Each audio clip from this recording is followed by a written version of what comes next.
हाँ, तो जो आज के पहले घंटे में एक भाई जो पूछ रहे थे ऑनलाइन प्रणाली का मतलब क्या होता है, उसका आसान शब्दों में अगर समझना चाहें तो व्यवस्था होता है, किसी चीज को करने का तरीका, वो कैसे काम करता है। तो अगर कोई शब्द पूरा शुद्ध हिंदी का है तो आप उसे रोक के बीच में पूछ भी सकते हैं। Yeah. Hey, let's thank Diksha for translating. हाँ। Thank you. Okay. So welcome to session 15. Okay, welcome to session 15. 15वें सत्र में स्वागत है। We are going to talk about how the local church can reach out. और हम ये बात करने वाले हैं कैसे जो स्थानीय कलीसिया है बाहर पहुंच सकती है। A healthy church does not look only inside. एक जो स्वस्थ कलीसिया होती है वो केवल अंदर ही नहीं देखती, It looks outside. वो बाहर भी देखती है। To the region that it is in. और जिस जगह में वो है, To the village, to the town, to the city. उन गांव में, उन शहरों के लिए, उन कस्बों के लिए। So every local church should be outward looking also. तो हर एक जो स्थानीय कलीसिया है बाहर देखने वाली भी होनी चाहिए। Yes, we take care of people inside the church. हाँ, हम जो अंदर हैं कलीसिया में लोगों की देखभाल करते हैं। But we need to have a burden for people outside the church. लेकिन जो कलीसिया के बाहर है उन लोगों के प्रति भी बोझ होना चाहिए। And so local churches should, be outward focused. तो जो स्थानीय कलीसिया है बाहरी ध्यान केंद्रित होने चाहिए। The first thing I want to talk about तो पहली चीज हम बात करना चाहते is हैं how local churches should serve one another. कैसे जो स्थानीय कलीसिया है उन्हें एक दूसरे की सेवा करनी चाहिए। In the same region there may be many local churches. और एक ही जगह पे एक रीजन में हो सकता है बहुत सारे स्थानीय कलीसिया हों। So how do we relate to one another? तो कैसे हम एक दूसरे के साथ जुड़ सकते हैं। So we see these examples in the early church. तो ये उदाहरण हम प्रारंभिक कलीसियाओं में देखते हैं। In Acts chapter, so Jerusalem was the first early church location. तो जो यरूशलेम था वो प्रारंभिक कलीसिया का सबसे पहली जगह थी। But in Acts chapter 8, लेकिन प्रेरितों के काम 8 अध्याय में Philip the evangelist goes to Samaria. और जो फिलिपुस था सुसमाचारक, वो जाता है सामरिया को। He preaches the gospel there. वो सुसमाचार का प्रचार वहां करता है। And believers accept the gospel. और विश्वासी जो लोग हैं उस सुसमाचार को प्राप्त करते हैं। What does the church in Jerusalem do? तो यरूशलेम की जो कलीसिया है वो क्या करते हैं? Peter and John go to Samaria. पतरस और यूहन्ना जो सामरिया को जाते हैं। You see how the church in Jerusalem is supporting what Philip the evangelist did in Samaria. तो देखे कैसे जो यरूशलेम की कलीसिया है वो जो सामरिया में नई कलीसिया है उसको वो साथ दे रहे हैं, सहयोग दे रहे हैं। By sending Peter and John. पतरस और यूहन्ना को भेजने के द्वारा। So what are we trying to say? तो हम क्या कहने का प्रयास कर रहे We हैं? must support हमें सहयोग देना चाहिए churches. कलीसियाओं को। Another example is the church in Antioch. और दूसरा उदाहरण है कलीसिया जो अंताकिया में थी। In Acts chapter 11, प्रेरितों के काम 11 अध्याय में the disciples are spread because of persecution in Jerusalem. और जो यरूशलेम में सताव हो रहा था उसके कारण चेले जो है इधर उधर बिखर गए थे। So a few believers come to Antioch. तो कुछ विश्वासी जो अंताकिया में आते हैं And there is a church there. और वहां पे कलीसिया है। And the church in Jerusalem, they send this man called Barnabas. और जो यरूशलेम की कलीसिया है जो वहाँ पे एक बरनबास नाम का व्यक्ति था उसे भेजते हैं to lead and pastor the church in Antioch. और जो अंताकिया में कलीसिया थी उसकी अगुवाई करने के लिए। So see how the church in Jerusalem is supporting the church in Antioch. तो कैसे जो यरूशलेम की कलीसिया है वो अंताकिया की कलीसिया को सहयोग दे रही है। They heard from Jerusalem, they heard that in Antioch there are many believers. और वो यरूशलेम से ये सुनते हैं कि अंताकिया में बहुत विश्वासी हैं। So they told this person Barnabas, you go and pastor and lead the church there. इस बरनबास व्यक्ति को कहते हैं कि तुम जाओ वहां पे पास्टर बन के रहो और लोगों की अगुवाई करो। So you see how churches are supporting one another in different regions. अलग अलग जगह पे देखे कैसे जो कलीसिया एक दूसरे का सहयोग कर रही हैं। What does this mean for us today? तो हमारे लिए आज इसका मतलब क्या है? Mature churches should help and support newer churches. और जो परिपक्व कलीसिया हैं उन्हें जो नए कलीसिया हैं उनको सहयोग देना चाहिए। Mature churches should help younger churches. और जो परिपक्व कलीसिया है उनको जो नई कलीसिया अभी चल रही हैं, खुल रही हैं, उनको मदद करनी चाहिए। Whether it's through people, whether it's through finances and money. चाहे वो लोगों के द्वारा है या उनके धन और पैसे के द्वारा है। Pastors should support one another. और जो पासवान है वो एक दूसरे को सहयोग करना चाहिए। Leaders should be in unity across churches. और जो कलीसिया हैं उनके बीच में जो है अगुवे होते हैं उनमें एकता होनी चाहिए। But we must respect each other's leadership. लेकिन हमें एक दूसरे का जो नेतृत्व है उसका आदर भी करना चाहिए। As a leader of this church, I can't go to the other church and disrupt things. और इस कलीसिया के अगुवे होने के नाते हम दूसरी कलीसिया में जाके उनकी चीजों को इधर उधर नहीं कर सकते। We must respect the leadership, the pastor of that church, और जो उस कलीसिया के पासवान है, जो अगुवे, हमें उनका आदर करना चाहिए। and do as much to support each other. और जितना हम कर सकते हैं एक दूसरे को सहयोग करने के लिए उतना करें। See, it's very difficult for one church to change a city, तो एक कलीसिया किसी शहर को अगर बदलना चाहती है तो बहुत ही मुश्किल है, but many churches coming together, it's very powerful. लेकिन कई सारे कलीसिया जब मिलके एक साथ आते हैं तो ये बहुत ही सामर्थ्यशाली है। So we must pray for unity among the churches, तो हमें कलीसियाओं के बीच में एकता होने के लिए प्रार्थना करनी चाहिए। unity among pastors and leaders. Paswan और अगुवों के बीच में एकता होने के लिए प्रार्थना करनी चाहिए। Very difficult today. तो ये बहुत ही कठिन है आज के Lot समय of में। pastors have different opinions of different pastors. बहुत सारे पासवानों के पास दूसरे पासवानों के बारे में अलग अलग विचार हैं, But we must pray and ask God to bring us in unity. लेकिन हमें प्रार्थना करनी चाहिए और परमेश्वर से मांगे कि वो एकता में लेके आए। We must come together to shepherd the city. और जो शहर है हमें उसको साथ में एक से चरवाहित करने के लिए आने When चाहिए। Jesus looked at Jerusalem, he wept.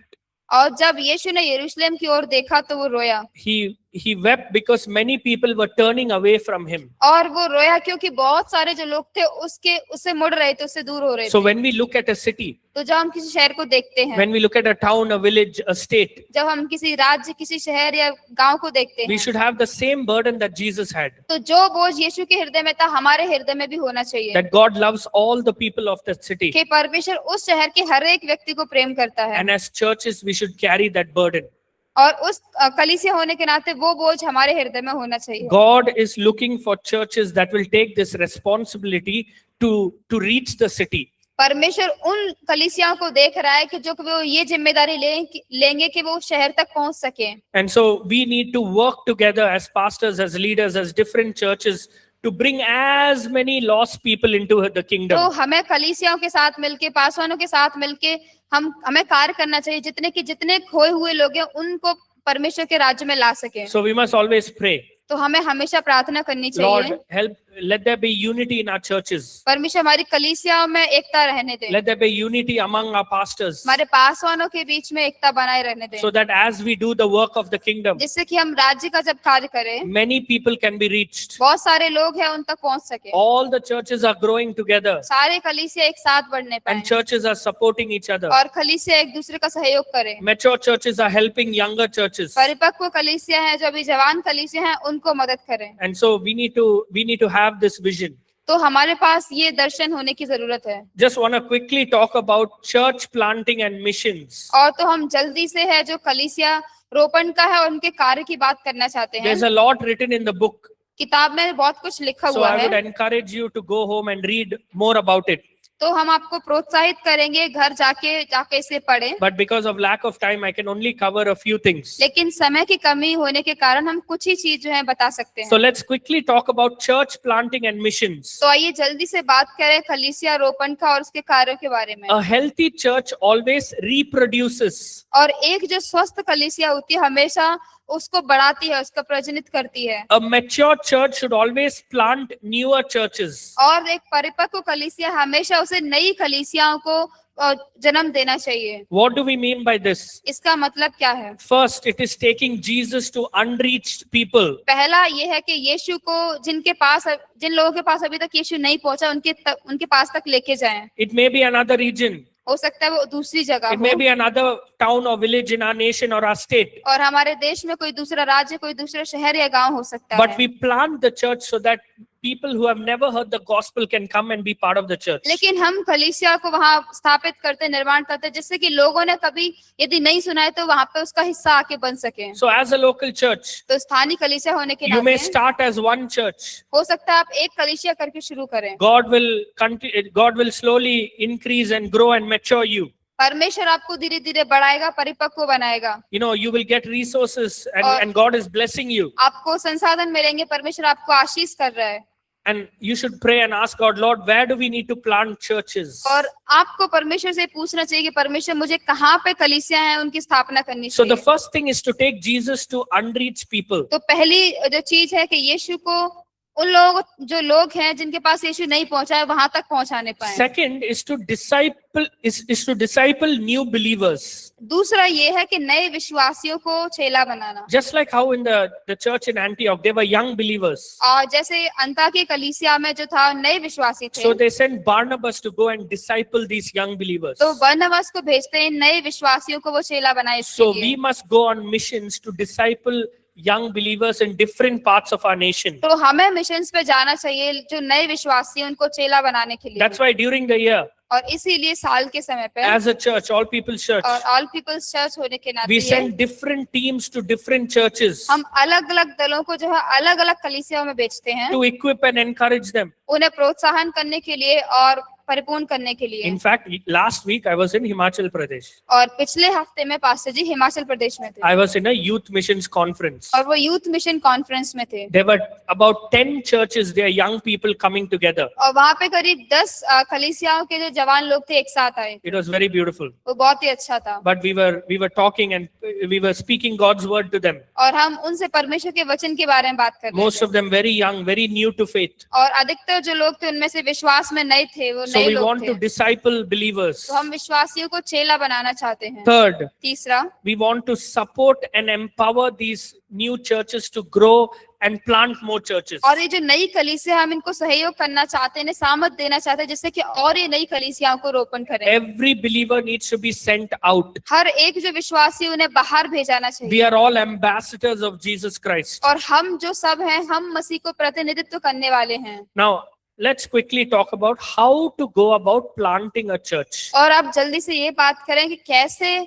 जो कलीसिया है उसका रोपण करें। What are some learnings? What are some things we can do when we want to plant a new church? क्या क्या वो चीजें जो हम कर सकते हैं जब हम किसी कलीसिया को स्थापना करना चाहते हैं। Maybe God puts a burden in your heart शायद परमेश्वर आपके हृदय में बोझ को डालता to है start a new church plant. नई कलीसिया को शुरू करने के लिए। Some things for you to keep in mind. कुछ आपके लिए आप ध्यान में रखने के लिए। First, पहला, recognize the call of God on your life. परमेश्वर की जो बुलाहट है आपके जीवन पे उसे पहचाने। Be very sure that God is calling you. इस बात से पूरा सुनिश्चित रहें कि परमेश्वर आपको बुला रहा है। Don't go by yourself. आपके खुद के द्वारा ना जाएं, Go with the leading of the Holy Spirit. पवित्र आत्मा की अगुवाई के द्वारा जाएं। Just like John the Baptist. यूहन्ना बपतिस्मा देने वाले की Even though तरह, he was in the wilderness, जबकि वो जंगल में ही था, because he was empowered by God, क्योंकि परमेश्वर के द्वारा सामर्थ दिया गया, people came to him in the wilderness. लोग उसके पास आए थे जंगल में। I mean, you should be so sure that you are called by God to go to that region. तो हमें इतना निश्चित होना चाहिए कि हम परमेश्वर के द्वारा बुलाए गए हैं उस जगह पे जाने के लिए। Don't just go by your own desire or your own energy.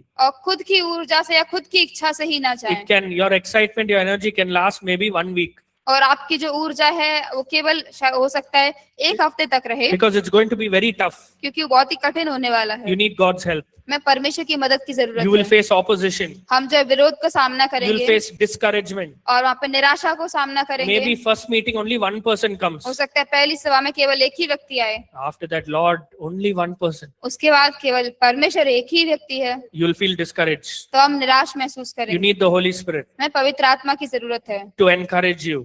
प्रोत्साहन So करने के लिए। have a burning desire in your heart first. तो पहले हमारे अंदर जो है जलती हुई इच्छा हो, Second, get ready spiritually.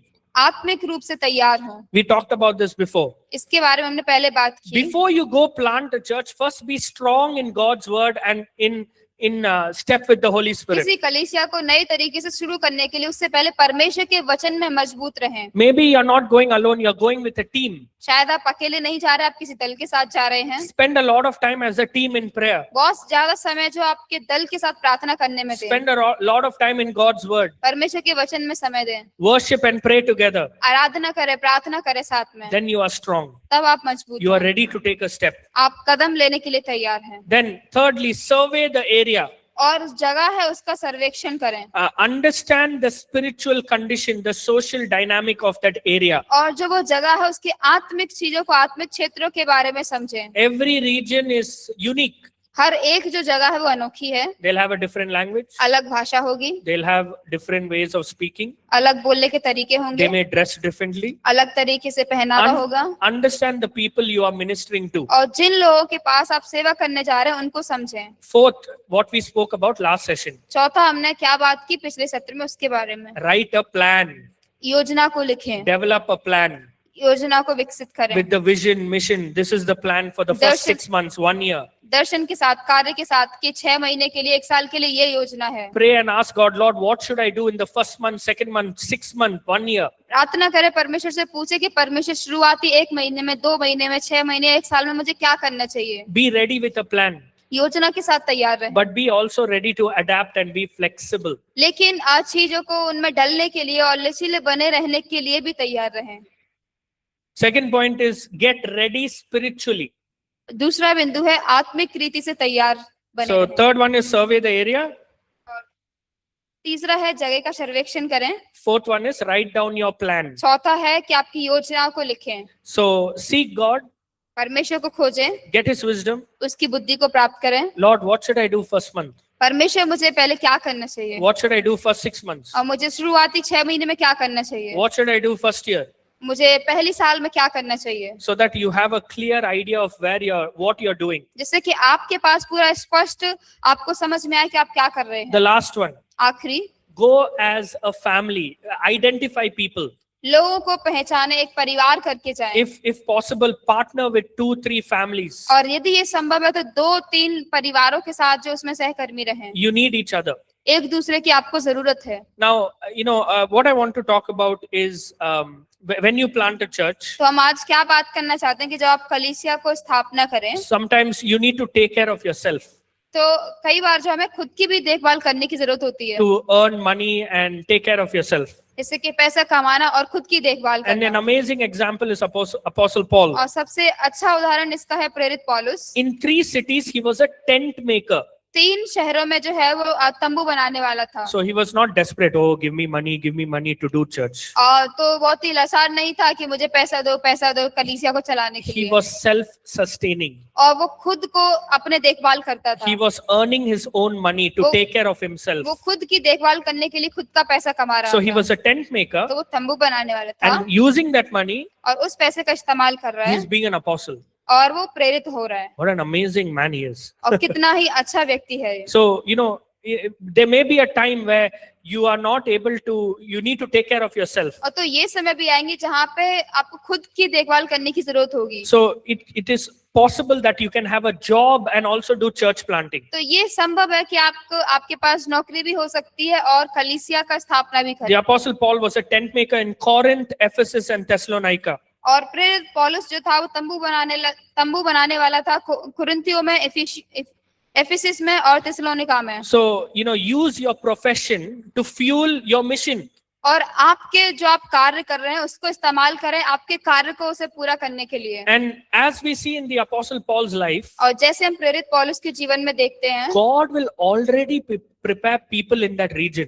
परमेश्वर जो है उस जगह में लोगों को पहले से ही तैयार कर देगा। So you're not going alone. तो आप अकेले नहीं जा रहे हैं। See, in Corinth, तो अब कुरिन्थियों में there was Aquila, Priscilla, and later Apollos. और तो वहां पे एक्विला, प्रिस्किला थे और बाद में अपुल्लोस भी था। God had already prepared their hearts. परमेश्वर ने पहले ही उनके हृदय को तैयार कर दिया So था। when Apostle Paul came to Corinth, तो जब प्रेरित पौलुस कुरिन्थियों में आया he's partnering with them. तो उन लोगों के साथ सहकर्मी होकर काम कर He's रहा not है। doing the work alone. वो काम को अकेले नहीं कर रहा So है। pray and ask God, Lord, who are the people you have prepared for me to partner with? तो प्रार्थना करें और परमेश्वर से पूछे, परमेश्वर वो कौन से लोग हैं जो आपने मेरे साथ काम करने के लिए तैयार किए हैं। In a town called Philippi, और फिलिपी जगह पे there was a lady named Lydia. और वहां पे एक महिला का नाम था She Lydia, was a businesswoman. और वो व्यापारी महिला थी। She helped Apostle Paul. सी है। She helped और Apostle Paul. उसने प्रेरित पौलुस को मदद की। So ask God, Lord, who are the people? Send people who will partner with me. तो परमेश्वर से पूछे, परमेश्वर कौन से वो लोग हैं जो मेरे साथ रह के काम करेंगे। So survey and pray before you go. और जाने से पहले वहाँ प्रार्थना करें, उस जगह को पहचानें, उसके बारे में जानकारी लें। When you arrive, build relationships और जब आप वहां पे पहुंच जाएं तो रिश्तों का निर्माण करें with other pastors, with other people who are ready to partner with you. दूसरे पास होने के साथ, दूसरे लोगों के साथ जो आपके साथ रहने के लिए तैयार हैं। Start as small as in a home. छोटे से शुरू करें, इतने छोटे से कि हो सकता है वो घर भी हो। All People Church was started in a home first. All peoples church जो है पहले एक घर में शुरू हुआ था। Now we see some LED screen, we see one big stage. तो अब हम बहुत बड़ा देखते हैं, एलईडी स्क्रीन, बड़ी स्टेज, ये सब। But 25 years ago, लेकिन- pastor started in one home. 25 साल पहले पासवान ने उसे एक घर में शुरू किया था। There were only some 10 to 12 people. केवल वहां पे 10 से 12 लोग थे। And so, never despise the day of small beginnings. तो जो छोटी शुरुआत के दिन है उन्हें कभी तुच्छ ना जाने। Lord looks at your small beginning. परमेश्वर आपकी छोटी शुरुआत को Be देखता है। faithful in the small beginning. उस छोटी शुरुआत में विश्वास योग्य रहे। God eventually, through your seasons, as you're faithful, He will bring the increase. परमेश्वर आपकी विश्वास योग्यता के समयों के द्वारा वहाँ पे बढ़ोतरी लाएगा। So start small तो छोटे से शुरुआत if you करें can. यदि आप कर सकते If you हैं। want to start big, start big. यदि बड़ा करना चाहते हैं तो बड़ा करें, But start small also. लेकिन छोटा भी शुरू करें। Nothing wrong with that. कुछ भी गलत नहीं उसके साथ। Be wise about who joins your team. और जो आपके दल को उसमें जुड़ते हैं उसके प्रति आप बहुत ही बुद्धिमान रहें। See, when you're starting a church, you can't do everything by yourself. तो जब आप कलीसिया शुरू कर रहे होते तो सब कुछ आप खुद से ही नहीं कर सकते। You need to be very careful who is joining your team. आपको बहुत ही सावधान रहने की जरूरत है कि आपके दल में कौन जुड़ रहा है। And as a team, you need to be, you need to be in unity. और दल होने के नाते आपको एकता में होने की जरूरत है। Do not make quick promises to people very quickly. और लोगों से जो है बहुत ही जल्दबाजी करके वायदे ना करें। Take time to pray. समय लें प्रार्थना करने Ask में। God, is this person right for my team? परमेश्वर से प्रार्थना करके पूछे, परमेश्वर क्या ये लोग ये जो व्यक्ति है मेरी टीम के लिए सही है? Then include them. फिर उन्हें शामिल करें। Next, find a venue. फिर है जगह को ढूंढें। It could be a home first. पहले ये घर भी हो सकता But है, then after a while, you need to find a place. लेकिन कुछ समय के बाद आपको जगह ढूंढने की जरूरत है। Choose a location that is accessible to people. और उस जगह को चुने जो जगह लोगों के पहुंच में हो। Choose places that are affordable, उस जगह को चुने जिन्हें हम उनमें रह सके। like a Christian school. और जैसे मसीह school They can give you maybe at a good price. हो सकता है वो अच्छे दाम पे हमें दे सके। Tell them every Sunday, can I use your hall? और उन्हें बताएं कि क्या हम हर रविवार को आपका हॉल इस्तेमाल और- कर सकते हैं? Or can I use your room, क्या आपके कमरे को इस्तेमाल कर सकते हैं? like classroom? और जैसे classroom. In All People Church, 2 of our locations are in schools, colleges. All peoples church में हमारी 2 जो लोकेशंस हैं वो स्कूल्स कॉलेज में हैं। APC Central is in St. Joseph's Boys College of Law. और एपीसी जो सेंट्रल है वो Saint Joseph College of Law में है। North location is in Ryan International School. और नॉर्थ लोकेशन जो है वो रायन इंटरनेशनल कॉलेज So, में है। work with, other places and try and find a venue that is affordable. और उस जगह को ढूंढने का प्रयास करें जिसमें ज्यादा खर्च ना हो। लोगों से बात करें। And, once your services are big, once you start beginning your services और as a local church, एक बार जब आप अपनी कलीसिया को शुरू कर देते हैं, make sure that everything is documented. और ध्यान रखें कि हर एक चीज जो है डॉक्यूमेंट में लिखी हुई है। When do you start service? जो आप शुरू करते हैं, How do we do worship? How long should worship be? कैसे आराधना करें, कितना लंबा आराधना होना And, चाहिए। and make sure people know about it. और ध्यान रखें कि लोग इसके बारे में जानें, So that when they come, they will know when service starts. जिससे कि जब लोग आते तो उन्हें पता हो कि कब सर्विस शुरू होती है। And then every Sunday you can meet and make sure you follow that. और हर बार आप ध्यान रखें कि आप उसको मान सकें, उसको चला सकें ठीक से। Amen. आमीन। Are we learning something? क्या हम कुछ The सीख रहे last thing I want to talk about is avoiding pitfalls. हैं? आखिरी चीज जो हम बात करना चाहते हैं वो कि गड्ढों को नजरअंदाज करना। Did you finish the course in Revelation End Times? Not yet. Oh, last week. Oh, last week is End Times. Okay. So you will cover a lot of this in that course. और तो उसमें जो है हम बहुत सारी चीजों का सीखेंगे, But what we are I will just give a very high level summary. लेकिन हम थोड़े से इसमें निष्कर्ष को बताएंगे। Because in the course on End Times, you will read the entire book of Revelation in detail. क्योंकि जो अंतिम समय का विषय होगा उसमें आप जो प्रकाशित वाक्य उसको पूरा डिटेल से पढ़ने। When we are talking about pitfalls, और जब हम गड्ढों के बारे में बात कर रहे we are हैं, talking about what are some things we should not do as a local church. और जब हम उन बातों के बारे में बात कर रहे हैं, क्या कुछ ऐसी चीजें हैं जो स्थानीय कलीसिया होने के नाते हमें नहीं करनी चाहिए। And in the book of Revelation, Jesus writes to 7 churches. और प्रकाशित वाक्य की किताब में यीशु जो है 7 कलीसिया को लिखते हैं। So they are all churches वो सब कलीसिया हैं and he is giving them instructions. और वो उन्हें निर्देश दे रहे हैं। So very quickly, I want to just give what Jesus told them. तो बहुत जल्दी से हम ये बताना चाहते हैं कि यीशु ने क्या उन्हें बोला। Church number 1 in Ephesus, पहली जो कलीसिया थी इफिसियों की, he says, this is in Revelation chapter 2, he says, you have left your first love. और ये प्रकाशित वाक्य 2 अध्याय में वो कहता है कि तुमने पहले जैसा प्रेम छोड़ दिया है। This church was doing well. और ये कलीसिया बहुत ही अच्छे चल रही थी They were doing good things. और वो अच्छे काम कर रहे They थे, worked hard. बहुत ही मेहनत कर रहे थे They persevered. और चीजों को सहन किया, But something had gone wrong. लेकिन कुछ वहां पे गलत हुआ है। They had lost their love for Jesus. उन्होंने जो उनका प्रेम है यीशु के लिए उसे वो खो चुके हैं। Which means you can do a lot of things for Jesus, इसका मतलब हम यीशु के लिए बहुत सारी चीजें कर सकते but हैं, you can lose your love for Jesus. लेकिन हमारा जो प्रेम है यीशु के लिए उसे हम खो सकते हैं। You know who is like that? तो आपको पता है ऐसा कौन है? Judas. यहूदा। He was with Jesus 3 years, वो 3 साल तक यीशु के साथ था handling his money. और उसके पैसों की वो देखभाल करता He था। listened to every sermon, हर एक प्रचार को उसने सुना, but in the end, लेकिन आखिर में the sound of the silver was greater और जो चांदी के सिक्कों का जो आवाज था वो ज्यादा बड़ा था than the voice of Jesus. यीशु की आवाज से। So be very careful तो बहुत ही सावधान रहें as a local church स्थानीय कलीसिया होने के that we love नाते Jesus first. कि हम पहले यीशु को प्रेम करें, Keep him center, उसको हर एक बात का केंद्र बनाएं, because Jesus is warning this church. कि यीशु जो है इस कलीसिया को चेतावनी दे रहे You हैं, have left your first love. First love is Jesus. तुमने अपना पहला सा प्रेम छोड़ दिया, वो पहला प्रेम है यीशु। Keep Jesus at center always in the local church. यीशु को स्थानीय कलीसिया में हमेशा केंद्रित करें। Church number 2 is the church in Smyrna. दूसरी कलीसिया स्मुरना की कलीसिया, And the instruction he gives here is in Revelation chapter 2, verse 8 to 11. He says, be faithful unto death. और जो निर्देश यहाँ पे इस कलीसिया को मिलते हैं प्रकाशित वाक्य 2:8 से 11 में वो कहता है कि अपनी मृत्यु तक विश्वास योग्य बने See, रहो। what he's telling this church is that, you will go through many trials, many tribulations. तो वो यहाँ पे इस कलीसिया को क्या बता रहे हैं कि तुम जो है बहुत ही परेशानियों से, कठिनाइयों से गुजरोगे, There'll be a lot of pressure. बहुत ज्यादा दबाव होगा। So Jesus is saying, stay faithful until death. तो यीशु कह रहे हैं कि अपनी मृत्यु तक भी है जो विश्वास योग्य बने So रहो। every local church will have very difficult seasons. तो हर एक स्थानीय कलीसिया के पास उनकी कठिन परिस्थितियां होती हैं, We will face difficult pressures, हम जो है कठिन दबाव को महसूस करते हैं, trials and tribulation. बहुत ही ज्यादा परीक्षाएं, कठिन समय। Jesus is saying, don't give up. यीशु कह रहे हैं हार ना माने, Stay faithful to me विश्वास योग्य बने रहें until death. मृत्यु तक भी। Amen. आमीन। Church number 3, the church in Pergamos. और पिरगमन की कलीसिया,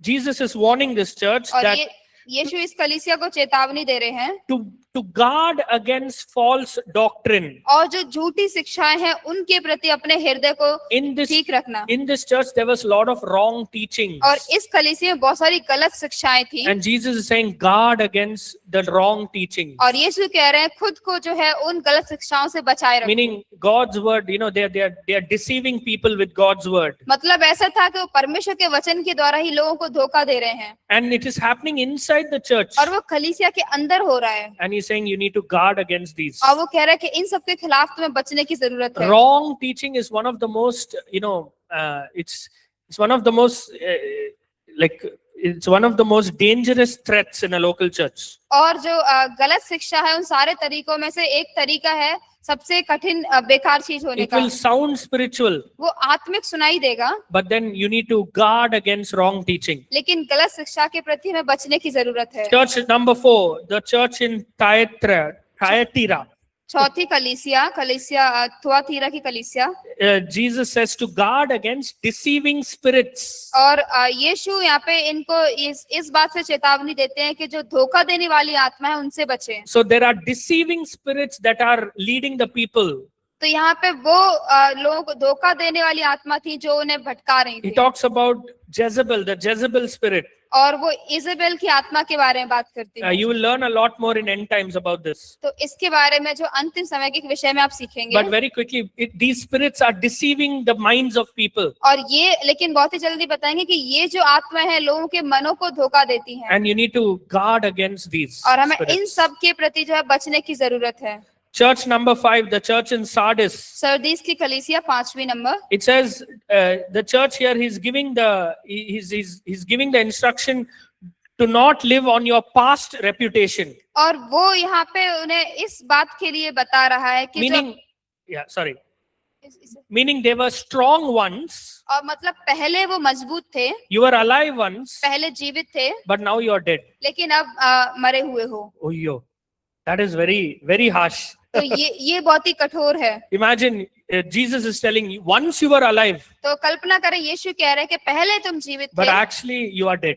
लेकिन अब मरे हो। You have a church, आपकी कलीसिया है, you have a church building, आपकी कलीसिया की you are इमारत है, doing things, चीजों को कर रहे हैं, but actually you are dead. लेकिन मरे हुए हो, There's no life. कोई जीवन नहीं है, There's no presence of God there. परमेश्वर की उपस्थिति नहीं है वहाँ। Church number 6, the church in Philadelphia. 6वीं कलीसिया फिलडेल्फिया कलीसिया, This is one of the only church where Jesus is encouraging them. और यहाँ पे ये एक ही कलीसिया है जिसे यीशु प्रोत्साहित कर रहे He हैं। doesn't rebuke them like the other churches, बाकी कलीसियाओं की तरह इन्हें फटकारते नहीं हैं, but he gives them one instruction: लेकिन एक निर्देश यहाँ देते हैं, to persevere, सहने के लिए, to endure. और चीजों को और बहुत ही ज्यादा सहने के लिए, Persevere and hold fast to what you have. और जो तुम्हारे पास है उसमें सहते रहें। So he says, he simply tells them, you are doing a good job, but continue to stay strong. तो वो उन्हें इस बात का निर्देश देता है कि तुम अच्छा काम कर रहे हो, लेकिन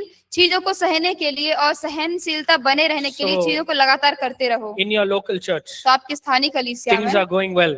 चीजें अच्छी चल रही हैं, Ensure you continue strong. तो इस बात को आप निश्चित रखें, आप लगातार उसे करते रहें। Sometimes the most important thing is to stay consistent और कई बार सबसे कठिन चीज ये होती है कि लगातार बने रहना and stay strong. और मजबूत बने रहना। The last church, the church in Laodicea, आखिरी कलीसिया लौदीकियाई कलीसिया, they became lukewarm.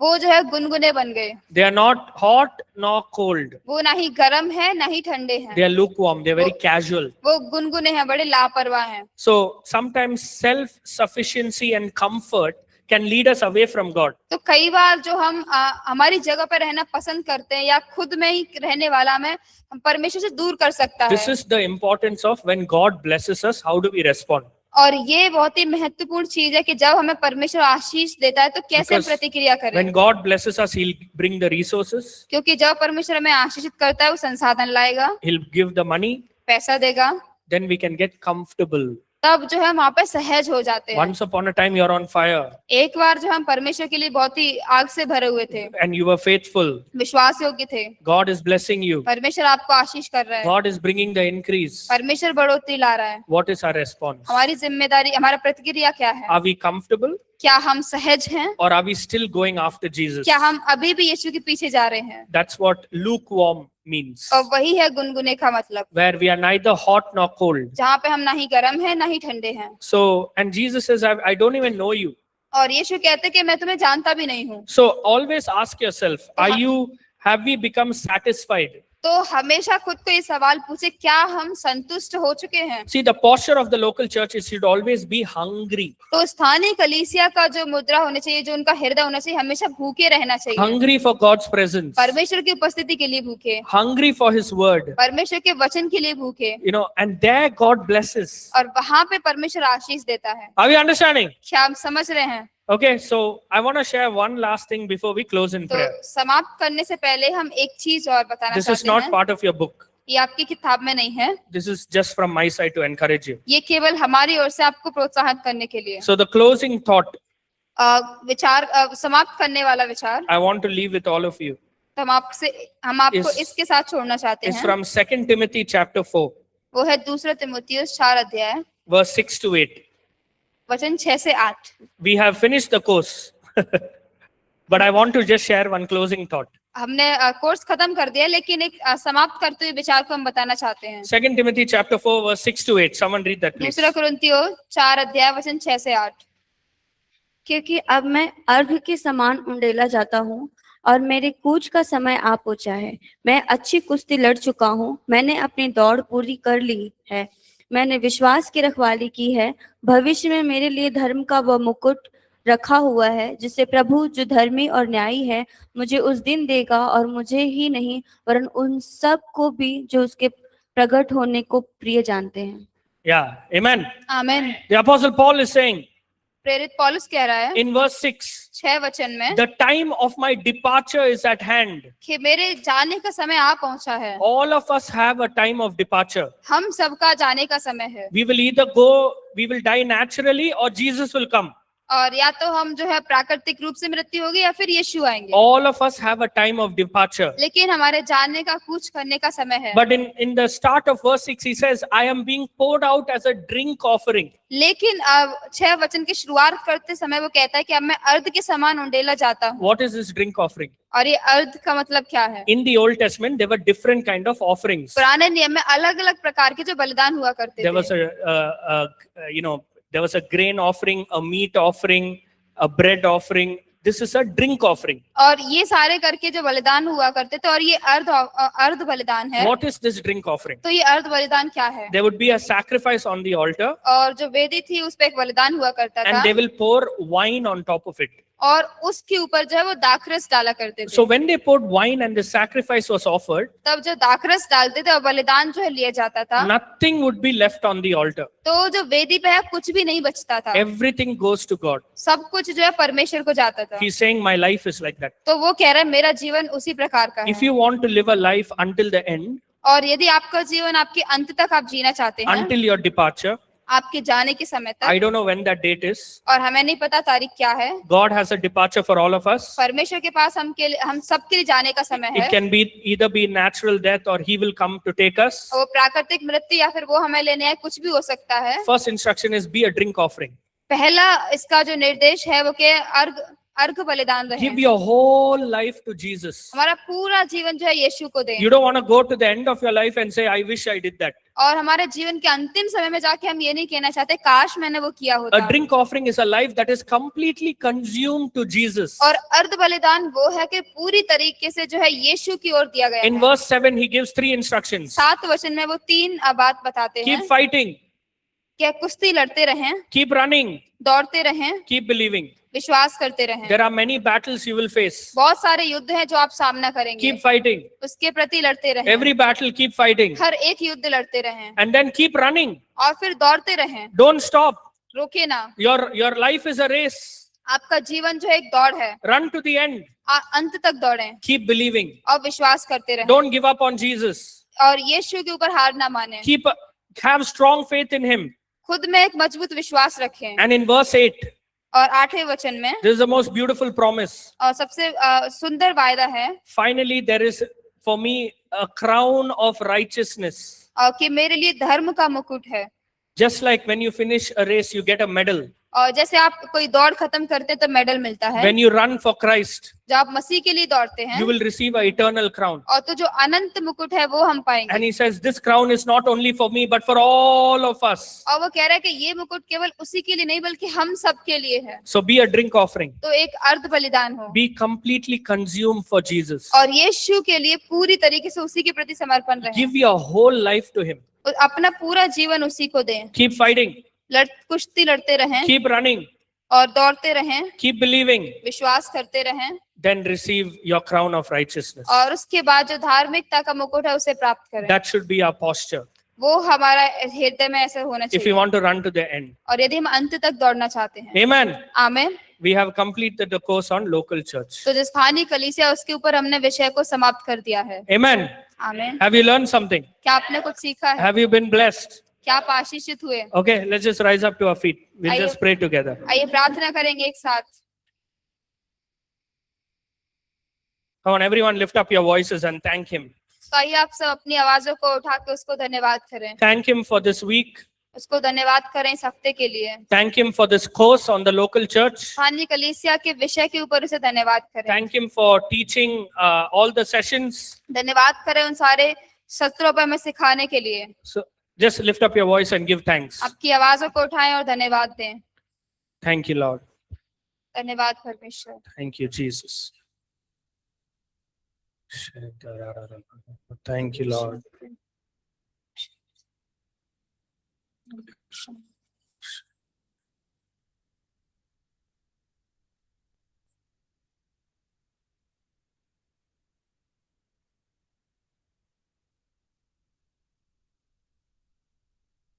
Father, we thank you for this session. पिता हम इस सत्र के लिए धन्यवाद देते हैं। Thank you, Lord, for your teaching on the local church. धन्यवाद परमेश्वर आपके स्थानीय कलीसिया पे शिक्षा के That लिए we are all part of your body. कि हम सब आपकी देह का हिस्सा हैं। Father, I just pray for every single individual here. और यहाँ पे हर एक प्रत्येक के लिए हम प्रार्थना करते हैं Lord, that you will fill us with your wisdom, कि परमेश्वर आप आपकी बुद्धि से भरेंगे, fill us with your anointing, आपके अभिषेक से भरें, fill us with your power. आपकी सामर्थ से भरें। Lord, strengthen every one of us, हम में से हर एक को परमेश्वर आप सामर्थ दें, that we will be strong leaders in the local जिससे church. कि हम स्थानीय कलीसिया में मजबूत अगुवे होंगे, We'll be pillars, Lord, हम खंबे होंगे परमेश्वर, unshakable.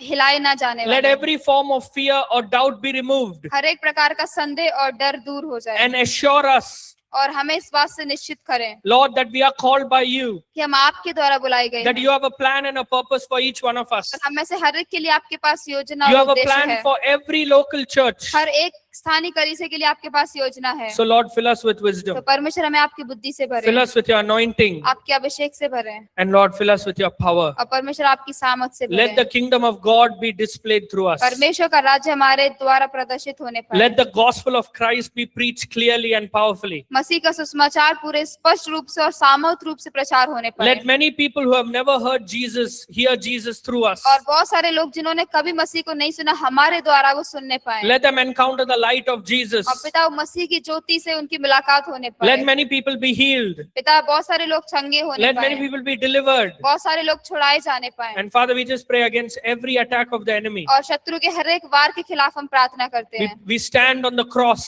हम क्रूस पे खड़े होते हैं knowing that the enemy is defeated. ये जानते हुए कि शत्रु हारा गया है So, Lord, empower us. और परमेश्वर हमें सामर्थ दे, Empower your church. आपकी कलीसिया को सामर्थ दे, Empower the body of Christ. मसीह की देह को सामर्थ दे।